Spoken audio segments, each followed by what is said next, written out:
भगवान को पाने का सबसे सरल मार्ग क्या है? एक गांव में एक बूढ़ी माई रहती थी। माई का आगे पीछे कोई नहीं था, इसलिए बूढ़ी माई बेचारी अकेली रहती थी। एक दिन उस गांव में एक साधु आया। बूढ़ी माई ने साधु का बहुत ही प्रेम पूर्वक आदर सत्कार किया। जब साधु जाने लगा तो बूढ़ी माई ने कहा, महात्मा जी, आप तो ईश्वर के परम भक्त हैं।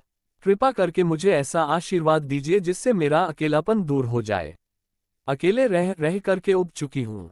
उद्धरण चिन्ह। साधु ने मुस्कुराते हुए अपनी झोली में से बाल गोपाल की एक मूर्ति निकाली और बुढ़िया को देते हुए कहा, माँ ये लो आपका बालक है, इसका अपने बच्चे की तरह प्रेम पूर्वक लालन पालन करती रहना। बुढ़िया माई बड़े लाड़ प्यार से ठाकुर जी का लालन पालन करने लगी। एक दिन गांव के कुछ शरारती बच्चों ने देखा कि माई मूर्ति को अपने बच्चे की तरह लाड़ कर रही है। नटखट बच्चों को माई से हंसी मजाक करने की सूझी।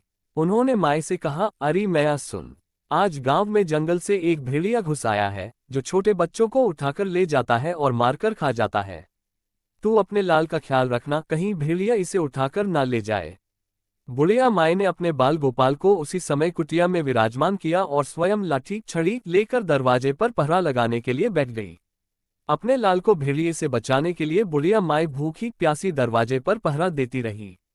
पहरा देते देते एक दिन बीता, फिर दूसरा, तीसरा, चौथा और पांचवा दिन बीत गया। बुढ़िया माई 5 दिन और 5 रात लगातार बगैर पल के झपकाए भेड़िए से अपने बाल गोपाल की रक्षा के लिए पहरा देती रही। उस भोली भाली मैया का ये भाव देखकर ठाकुर जी का हृदय प्रेम से भर गया। अब ठाकुर जी को मैया के प्रेम का प्रत्यक्ष रूप से आस्वादन करने की इच्छा हुई।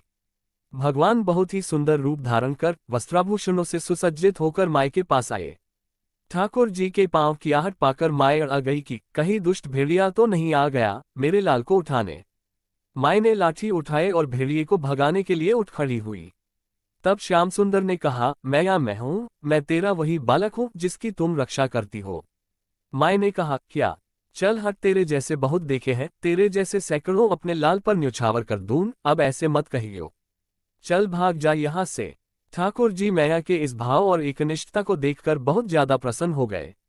ठाकुर जी मैया से बोले, अरे मेरी भोली मैया, मैं त्रिलोकीनाथ भगवान हूँ, मुझसे जो चाहे वर मांग ले, मैं तेरी भक्ति से प्रसन्न हूँ। बुढ़िया माई ने कहा, अच्छा आप भगवान हो, मैं आपको 100 प्रणाम करती हूँ। कृपा कर मुझे यह वरदान दीजिए कि मेरे प्राण प्यारे लाल को भेड़िया न ले जाए।